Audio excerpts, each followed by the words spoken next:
Alhamdulillah, sebuah perjuangan yang cukup lebih hebat bagi Mutiara sendiri untuk melewati masa kritisnya. Di sini Rianti pun secara diam-diam langsung mendatangi ruangan Mutiara yang saat ini mengalami kritis. Namun justru ada perubahan yang cukup lebih drastis. Apakah ini suatu keajaiban ataukah memang ini adalah suatu mukjizat? Di mana ikatan seorang ibu kandung dan juga anak kandung yang benar-benar cukup lebih bersatu.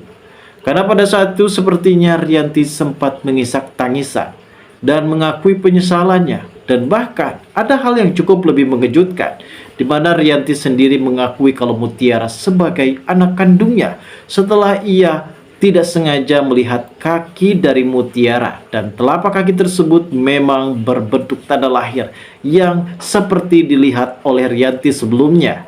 Dan saat ini juga perlu kita ketahui kalau Rianti kali ini benar-benar sudah tak habis pikir dan tidak lagi mempunyai pikiran jelek terhadap Mutiara. Bahkan ia pun sempat mengadukan hal ini kepada Mutiara ketika Mutiara yang sedang berkoma.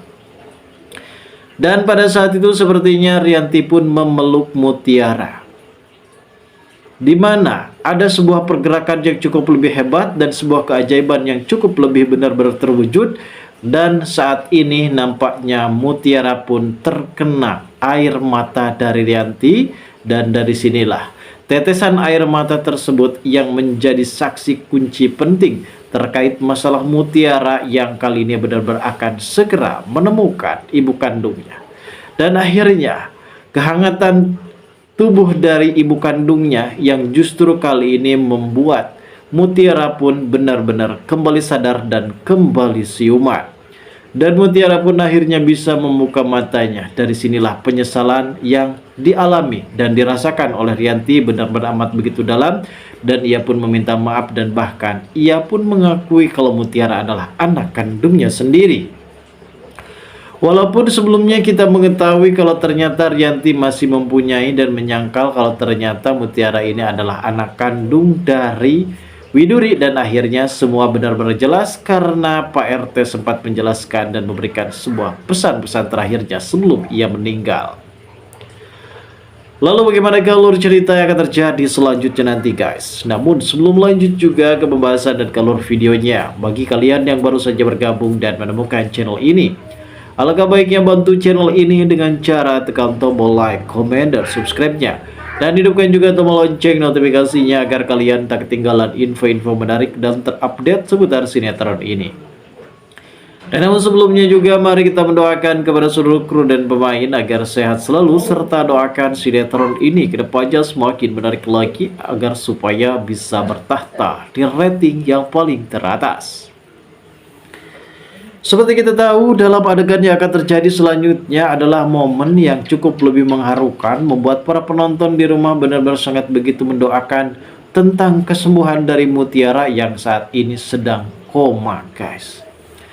Terlebihnya Rianti sendiri di sini benar-benar merasakan mimpi buruk, di mana ia sempat bermimpi dalam situasi yang cukup lebih mengharukan, dan terbendungnya air mata kini benar-benar sudah pecah ketika dalam mimpinya kalau Mutiara sudah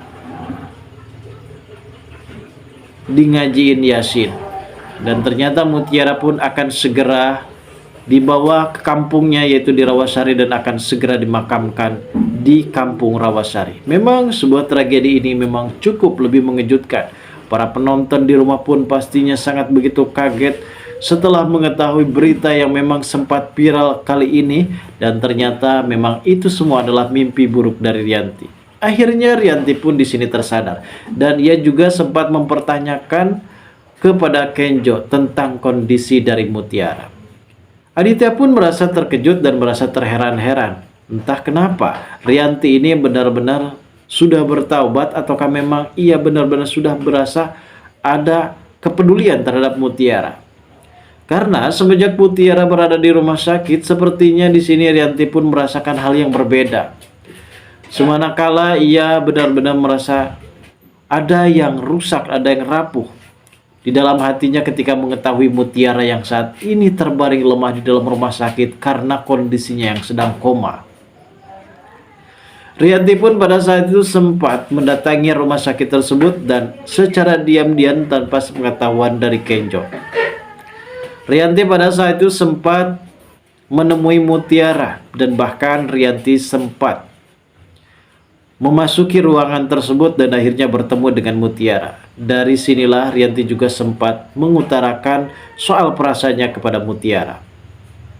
Namun di adegan lain, ada sebuah fenomena yang saat ini membuat Aurel benar-benar terheran. Perubahan sikap Dikta yang benar cukup lebih drastis, karena sepertinya Dikta di sini tidak lagi mau mengantarkan Aurel untuk kemana-mana. Apakah ini merupakan suatu pertanda kalau Dikta benar-benar cemburu? Karena setelah melihat adanya Aurel yang kali ini dekat kembali bersama dengan Ipan, justru membuat Dikta kini benar-benar berubah sikap, berubah penampilan. Yang awalnya ia justru lebih perhatian kepada Aurel, namun justru kali ini Aurel pun merasa bertanda tanya ada apakah dengan Dikta. Ternyata selama ini Dikta secara diam-diam memendam perasaan cinta kepada Aurel. Namun Aurel belum sadar kalau selama ini orang yang benar-benar bisa mencintainya adalah Dikta. Dan kita lanjut lagi dalam sebuah adegan di mana saat ini Mutiara yang benar-benar sangat begitu dibutuhkan oleh para penonton untuk supaya bisa hadir lagi dan bisa memberikan semangat untuk Kenjo. Kenjo yang saat ini masih telah menunggu Mutiara yang sedang koma, namun Kenjo juga sedang disibukkan untuk mencari beberapa bukti terkait siapakah pelakunya. Kenjo saat ini sudah bisa memprediksi kalau pelakunya adalah Sandra, namun ia belum mempunyai bukti kuat terkait Sandra yang melakukan itu semua kepada Mutiara. Dan di sini entah kenapa Kenjo seakan-akan ingin bertemu dengan Sandra, dan ternyata di sini Kenjo sempat melihat Sandra yang sempat mencuci mobil malam-malam. Ini merupakan suatu kecurigaan yang sangat begitu dalam sekali. Ternyata Sandra telah mencuci percikan darah yang dimana sebelumnya tidak ada percikan darah di mobil Sandra. Namun entah kenapa mobil tersebut ada percikan darah dan akhirnya Sandra pun sempat mencucinya sampai bersih. Dan ia juga sempat mengganti plat nomornya agar supaya pihak kepolisian tidak mencurigai mobilnya. Namun saat ini saksi tersebut benar-benar sudah bisa melihat jelas kalau orangnya sudah diketahui ternyata adalah seorang perempuan. Dan kali ini sepertinya Kenjo benar-benar sudah berasa yakin kalau ternyata pelakunya adalah Sandra. Dan benar saja ketika Kenjo mengintai di kejauhan ternyata memang Sandra sempat mengganti plat nomor dan juga mencuci percikan darah. Dan di sini Kenjo pun langsung melaporkan kejadian ini kepada pihak kepolisian. Namun di adegan yang akan terjadi selanjutnya, di sini alhamdulillahnya kita benar-benar mendapatkan kabar kalau ternyata Mutiara sadar dan akhirnya ia bisa memeluk orang tua kandungnya, dan kini Rianti pun benar-benar mengakui kalau Mutiara adalah ibu kandungnya. Lalu bagaimanakah keseruannya? Kita tunggu saja kelanjutan ceritanya nanti malam. Terima kasih bagi kalian yang sudah menonton video ini.